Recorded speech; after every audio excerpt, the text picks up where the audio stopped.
Madam నమస్తే, మీ పేరండి? నా పేరు రమ్య పరశురి. మేడం, మీరు చూశారు కదా, గత 15 నెలల నుంచి ఏదైతే కూటమి ప్రభుత్వం వచ్చిన దగ్గర నుంచి ప్రభుత్వ విధానాలు అయితేనేమి ఎలా ఉన్నాయి, మీకు ఎలా ఉన్నాయి?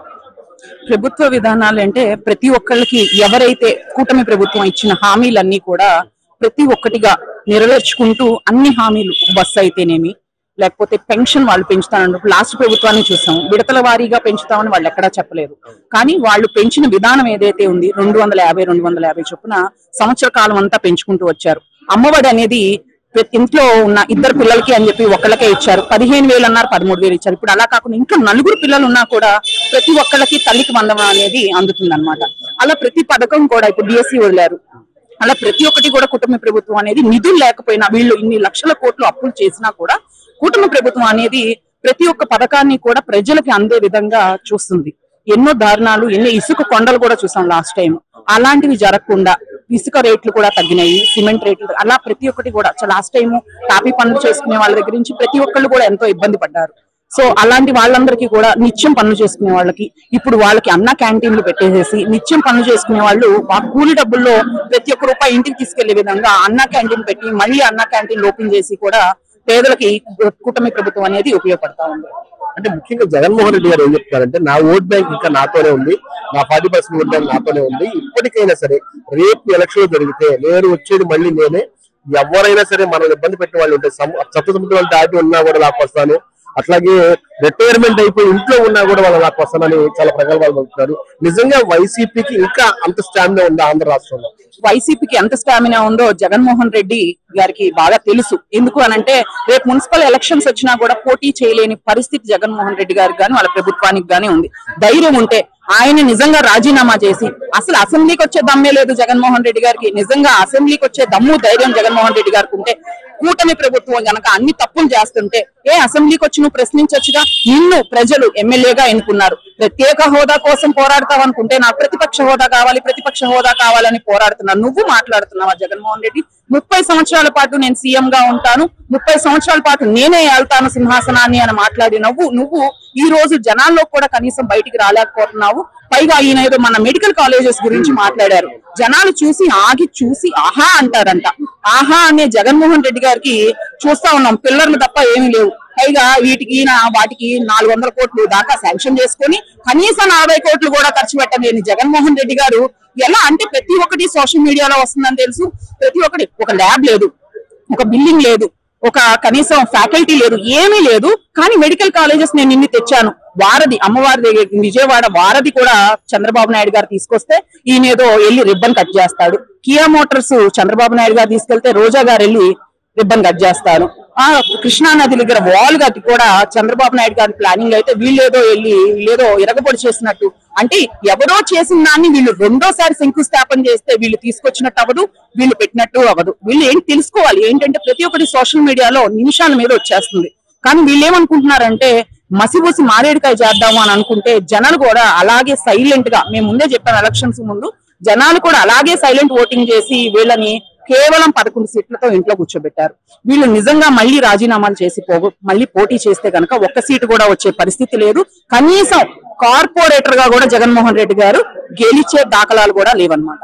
అంటే ముఖ్యంగా ఏదైతే వైసీపీ వర్గం ఉందో, అంటే గెలిచిన 11 మంది ఎమ్మెల్యేలు కానీ జగన్మోహన్ రెడ్డి గారు కానీ, అంటే ఆంధ్ర రాష్ట్రంలో ప్రగతి ఇంకా అంటే అభివృద్ధి జరగట్లేదు. అమరావతి అనేది ఓన్లీ పేపర్లకే పరిమితమైంది. ఇప్పటికీ మోకాళ్ళకి నీళ్ళల్లోనే శంకుస్థాపనలు కానీ బిల్డింగ్లు కానీ ఉన్నాయి అంటారు. నిజంగా అమరావతిలో అభివృద్ధి జరగలేదంటారా మేడం?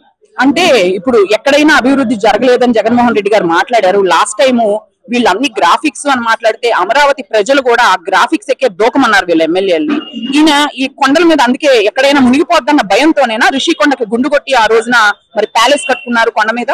అంటే ఎక్కువ కట్టుకుంటే అది మునగదనమాట. అందుకని కొండల మీద గుండు కొట్టి ప్యాలెస్లు కట్టుకుంటా ఉంటారు జగన్మోహన్ రెడ్డి గారు. అమరావతి అన్ని నీళ్లు వదిలేసి పోయినసారి వర్షపాతం వచ్చినప్పుడు నీళ్ళని వదిలేసి అప్పుడు కూడా చంద్రబాబు నాయుడు గారు ఇల్లు మునిగిపోవాలని చెప్పేసి ఎక్కువ వాటర్ రిలీజ్ చేశారు. అప్పుడు కూడా చంద్రబాబు నాయుడు గారు ఇల్లు మునిగిపోవాలా. ఏ రోజున అమరావతి వెళ్ళిన మొహమేనా వీళ్ళది? ఏ రోజున అమరావతి వైపు చూసారా? ఎక్కడికన్నా వెళ్ళాలి రిబ్బన్ కటింగ్ అనుకుంటే పరదాలు కట్టుకుని వెళ్తాడా? ఆ రోజున ముద్దుల యాత్ర చేసినప్పుడు జనాల్లోకి వెళ్ళలేదా? ఈ రోజున మహిళలను నువ్వు ఎంత కించపరిచావో తెలుసు. నీ సొంత తల్లిని, అక్కని, చెల్లిని, ప్రతి ఒక్కరిని, నీ ఇంట్లో ఉన్న సొంత ఆడబిడ్డలకు కూడా నువ్వు రెస్పెక్ట్ ఇవ్వు.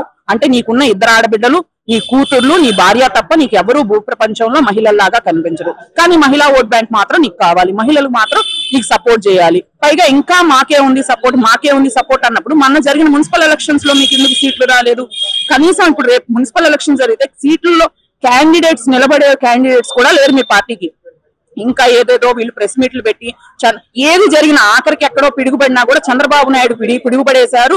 అది నిజంగా ఆకాశంలో నుంచి ఊడిపడిన పిడుగు కాదు, చంద్రబాబు నాయుడు వదిన పిడుగు అని మాట్లాడిద్ది రోజా వచ్చి. అంటే అసలు వీళ్ళు ఏమనుకుంటున్నారు అనేది ప్రజలకు అర్థం కావట్లేదు. వీళ్ళకి నిజంగానే జనాలు ఒకసారి యువకుడు ఉత్సాహవంతుడు అని చెప్పేసి జనాలు అవకాశం ఇచ్చారు. 151 సీట్లు వచ్చినప్పుడు ఇంట్లో కూర్చొని పబ్జీ ఆడుకోకుండా జనాల్లోకి వచ్చి మంచిగా ఏం సమస్యలు ఉన్నాయి ఏంటి, ఆఖరికి రైతులు ఈ రోజున మన ఏదో రైతుల గురించి వీళ్ళు మాట్లాడుతూ రైతులకు అది అందలేదు ఇది అందలేదు యూరియా అందలేదు అని మాట్లాడుతున్నారు. రైతులకి ఆ రోజున పొలాలు మునిగిపోయి వరదలు వచ్చినప్పుడు హెలికాప్టర్ లోనండి ఈయన పరామర్శించేది. కనీసం ఈయన హెలికాప్టర్ లో పరామర్శిస్తాడు, లేదా ఒక స్టేజ్ కట్టి దానికి పరదా కట్టేసి ఏదో అదొక స్టేజ్ లాగా పెళ్లిళ్ళకి గనక మనం పేరెంట్ వాళ్ళకి పెళ్లిళ్ళకి కనుక స్టేజ్ వేసినట్టు ఆ స్టేజ్ మీద నుంచొని చేతులు బిసుక్కుంటూ పరామర్శిస్తాడు. పక్కన ఒక రైతు కూడా ఉండడు, ఏ అంబటి రాంబాబో ఏ సజ్జలనో ఏ విడదల రజనీనో ఉంటదన్నమాట. అంటే జనాలను పరామర్శించడానికి రైతులను పలకరించడానికి నీకు టైం లేదు. కానీ ఈ రోజు నువ్వు ప్రతిపక్షంలో ఉండడం, నిన్నగా ఈ మధ్య గంజాయి ముఖను పలకరించడానికి వచ్చాడు ఒక సీఎం క్యాండిడేట్. ప్రతిపక్ష హోదా కావాలన్నా గంజాయి ముఖనండి పలకరించడానికి వచ్చేది. తాడేపల్లి నుంచి కొంత దూరంలో నువ్వు సీఎం గా ఉన్నప్పుడు మహిళ మీద అత్యాచారం జరిగితే పలకరించడానికి రాని జగన్మోహన్ రెడ్డి గారికి ఈ రోజున గంజాయి ముఖను పరామర్శించే అంత ఖాళీగా ఉంది. అంటే ఆయన విధి విధానాలు ఏంటో, ఆయన సేవకులు ఏంటో, ఆయన వెనకాల తిరిగే మూకల్ని ఎలాంటి వాళ్ళని రౌడీ షీటర్లు, గంజాయి మూకలు, డ్రగ్స్ కేసుల్లో ఉన్న వాళ్ళు, దొమ్మిలు చేసేవాళ్ళు, మర్డర్లు చేసేవాళ్ళు, వీళ్ళని జగన్మోహన్ రెడ్డి గారు పెట్టుకునేది. అంతేగాని ఒక ఐఏఎస్ లేకపోతే చదువుకున్న వాళ్ళు విద్యావంతులు వీళ్ళ సలహాలు సూచనలు ఇచ్చే మంచి వ్యక్తి ఎవరైనా ఈయన పక్కన ఉన్నారు? స్కీములు లేని వాళ్ళు చేయని వాళ్ళు ఎవరైనా ఈయన పక్కన ఉన్నారేమో చూపించమనండి ఒకళ్ళైనా. అలాంటి జగన్మోహన్ రెడ్డి గారిని మళ్ళీ జనాలు ఏదైనా కానీ వ్యతిరేకించారు కాబట్టే జగన్మోహన్ రెడ్డి గారికి ప్రతిపక్ష హోదా కూడా రాలేదు. ఇప్పుడు అదే జగన్మోహన్ రెడ్డి గారు ఈ రోజు ఏదో వచ్చి నేను మళ్ళీ పీకుతాను అని అంటే ఓట్లేయడానికి జనాలు ఎవరు రెడీగా లేరు. కాబట్టి ఈయన వెళ్తే జైలుకి వెళ్తాడు గాని అసెంబ్లీకి మాత్రం మళ్ళీ రాడు. దమ్ము ఉంటే జగన్మోహన్ రెడ్డి గారికి మేము ఒకటే సవాల్ ఇస్తున్నాం, నీకు నిజంగా దమ్ముంటే నువ్వేమీ తప్పు చేయలేకపోతే అసెంబ్లీకి వచ్చి నువ్వేం చేయలేదు, నువ్వేం అడగాలనుకుంటున్నావు అసెంబ్లీ సాక్షిగా అడుగు. నలుగురు పిచ్చి మూకను వేసుకొని నలుగురిని నీ భజన బృందాన్ని వేసుకొని ప్రెస్ మీట్లు పెట్టేసి ఈరోజు నిన్నేదో ప్రెస్ మీట్ పెట్టాడు 20,1923 అని ఏదో చెప్తున్నాడు. కనీసం వేలల్లో కూడా లెక్కలు రాని నీకు 5వ క్లాస్ ఫస్ట్ ర్యాంక్ అంటాడు, స్టేట్ ఫస్ట్ అంటాడు. ఏంటండి ఇలాంటి వాళ్ళ మన ఆంధ్ర రాష్ట్రాన్ని ఈయన వల్ల కదా 20 సంవత్సరాలు మనం వెనక్కి వెళ్ళిపోయాము. మళ్ళీ ఇలాంటి వాళ్ళు గనక వస్తే ఆంధ్ర రాష్ట్రం పూర్తిగా ఒక బీహార్ లాగా తయారవుతుందని మా అభిప్రాయం. అంటే ముఖ్యంగా ఏంటంటే తన పట్ల ఎస్సీ ఎస్టీ బీసీ మైనారిటీ వర్గాలు ఇంకా తనతో పాటు సపోర్ట్ చేస్తూ ఉన్నాయి అంటున్నాడు. మరి గత 19 నుంచి 24లో చూసుకుంటే ఎక్కువగా దాడులు దళితుల మీద ఎక్కువ దాడులు జరిగినాయి. అట్లాగే బీసీ వర్గాల మీద మైనారిటీ సంక్షేమాలు లేకుండా అలాగే మర్చిపోయారేమో డాక్టర్ సుధాకర్ గారు ఒక మాస్క్ అడిగినందుకు ఒక దళిత బిడ్డని నడి రోడ్డు మీద ఆయన్ని ఒక నిక్కర్ తో తీసుకొచ్చి దారుణంగా హింసించారు. ఆయన దళితుడు కదా, ఒక దళితుడిని పీక కోసి చంపేశారు. ఒక బీసీ మహిళ వాళ్ళ అక్కని ఇలా అయిందని అమర్నాథ్ గౌడ్ అడిగినందుకు పెట్రోల్ పోసి కాల్చి చంపేశారు. ఇలాగా చెప్పుకుంటూ పోతే దళితులకు గాని బీసీలకు గాని చేసింది ఏంటి? ఆఖరికి నామినేటెడ్ పోస్టుల్లో కూడా మీరు చూస్తే 100 పేర్లు ఉంటే 100లో 98 నుంచి 99 పేర్లు రెడ్ల పేర్లే ఉంటాయి తప్ప, అంటే వైసీపీ ఒక రెడ్లు మాత్రమే కష్టపడుతున్నారా, ఒక రెడ్లు మాత్రమే వైసీపీ పార్టీ నిలబడుతున్నారా? దళితులు బీసీలు మైనార్టీలు ఎవరు లేరా వైసీపీ పార్టీలో? ఎందుకు ఎవరికి ఏ పదవి ఇవ్వరు? ఒక రెడ్డి ట్యాగ్ ఉంటేనే వాళ్ళకెందుకు అలాంటివి ఇస్తున్నారు? అంటే ఈయన పార్టీలో పదవి రావాలన్నా, ఈయన పార్టీలో ఏదన్నా సంపాదించాలన్నా, ఈయన పార్టీలో ఒక బినామీగా ఉండాలన్నా, ఈయన పార్టీలో ఏదైనా స్కామ్ చేయాలన్నా స్కీమ్ చేయాలన్నా కూడా అతనికి రెడ్డి ట్యాగ్ ఉండాల్సిందే. ఒక రెడ్డికి మాత్రమే, ఒక రెడ్డి కులస్తుడికి మాత్రమే జగన్మోహన్ రెడ్డి చేశారే తప్ప నిజంగా ఆయన నమ్ముకున్న కార్యకర్తలకు గాని, ఆయన నమ్ముకున్న బీసీలకు గాని, ఆయన నమ్ముకున్న మైనార్టీలకు గాని, పేదవాళ్ళకు గాని, బడుగు బలహీన వర్గాలకు గాని ఏది కూడా జగన్మోహన్ రెడ్డి గారు చేయలేదు, ఇక ముందు కూడా చేయబోరు. ఎందుకంటే మనం చూస్తా ఉన్నాం బీసీలకి ఎన్ని సంక్షేమాలు పథకాలు ఉన్నాయండి, ఎన్ని తీసేశారు. ఆఖరికి బీసీలకి విదేశీ విద్యా పథకాన్ని తీసేసింది జగన్మోహన్ రెడ్డి గారు. 400 కోట్లు ఖర్చు పెట్టి విదేశీ విద్యా పథకానికి ఆయన బ్యానర్లు కట్టుకొని హోర్డింగ్ పెట్టుకొని ప్రమోట్ చేస్తున్నారు. కానీ 10 మందిని కూడా పంపించిన దాఖలాలు లేవు. పైగా మనము ఫీజు రియంబర్స్మెంట్ పెట్టుకున్న పిల్లలకు కూడా ఫీజు రియంబర్స్మెంట్ రాలేదు. అలాగే ఎన్నో పథకాలు తీసేసి ఒక అమ్మఒడిని ప్రమోట్ చేసుకున్నారు. పెన్షన్లు అన్నారు, 1 సెంటు భూమి అన్నారు. నిజంగా విలేజెస్ లో గనక వాళ్ళు ఇల్లు ఇవ్వాలి అనుకుంటే 2 సెంట్ల భూమి ఇవ్వాలి. అది ప్రతి ఒక్కరికి తెలిసినదే. 1 సెంటు భూమిలో కనీసం ఒక వాష్రూమ్, ఒక గది పడతాయి తప్పితే ఒక కుటుంబంలో 4 వ్యక్తులు ఉంటే ఆ 4 వ్యక్తులు ఎక్కడ పడతారు? ఆ కుటుంబంలో ఉన్న 4 వ్యక్తులు. కానీ ఈయనేదో పెద్ద జనాలను ఉద్ధరించేసిన అలాంటప్పుడు టిట్కో హౌసెస్ ఇవ్వచ్చు కదా. వాటిని ఎందుకు కరోనా కేంద్రాలుగా వాడుకున్నారు? టిట్కో హౌస్ అంటే ఎవరో కట్టినవి ఈయనకి ఇవ్వడానికి ఈగో మళ్ళీ. కానీ రంగులు మాత్రం మార్చుకుంటారు, వాటికి రంగులు మారుస్తారు. రంగులకి ఎంత వాడారో తెలుసు. స్కూల్ బ్యాగులు ఇస్తున్నామని చెప్పి స్కూల్ బ్యాగుల మీద ఈయన ఫోటోలు వేసుకోవడానికి ఎంత డబ్బులు యూజ్ చేశాడో తెలుసు. అలా ప్రజాధనాన్ని లక్షల కోట్లు ఈయన స్కాములు చేసేసి 100 కోట్లు ఖర్చు అయ్యే దగ్గర 1000 కోట్లు లెక్క చూపించి ఆ 1000 కోట్లు ఈయన ఖజానాన్ని నింపుకున్నాడే తప్పితే ప్రజలకి చేసింది ఏమీ లేదు. మేడం ఫైనల్ గా అంటే ఆంధ్ర రాష్ట్రంలో అంటే ఇట్లా మీరు చెప్పిన విధానం నేను అనుకుంటా అంటే ముందు వైసీపీ యొక్క ఆనవాళ్ళు కూడా లేకుండా ఉంటుందంటారా ఏపీలో? ప్రస్తుతానికి ఇప్పుడే లేదండి వైసీపీ ఆనవాళ్ళు లేదు. పైగా వాళ్ళు ఏమనుకుంటున్నారంటే మేమేదో వచ్చి నలుగురిని పెట్టుకొని భజన చేసుకుంటూ ఒక ప్రెస్ మీట్ పెట్టుకుంటే ఆ రోజా, సజ్జల, అంబటి వీళ్ళు తప్పితే ఏముందండి? ఆంబటి ఏం మాట్లాడతాడో ఆయన తెలియదు. గంట అరగంట అంటాడు మాట్లాడితే.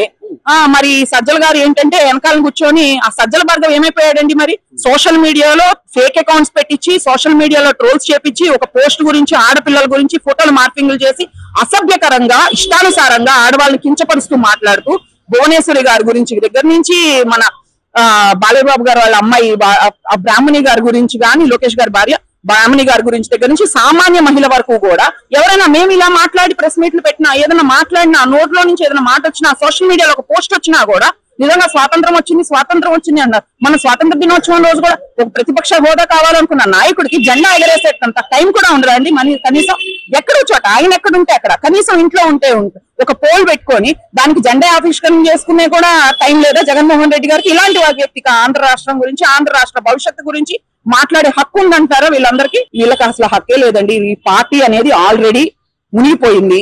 వీళ్ళు ఏంటంటే పడవకి ఒక బొక్క ఉందని చెప్పేసి అందులో వాటర్ వస్తున్నాయని చెప్పి వీళ్ళు అతి తెలివిగా ఇంకో బొక్క పెడితే వాటర్ పోతాయి అని చెప్పేసి 2 సైడ్ల హోల్స్ పెట్టుకొని ఆ పడవ వేసుకొని వెళ్తా ఉన్నారనమాట. అది ఎక్కడో మధ్యలోకి వెళ్ళగానే మునిగిపోయింది తప్ప తేలడం అనేది ఉండదు.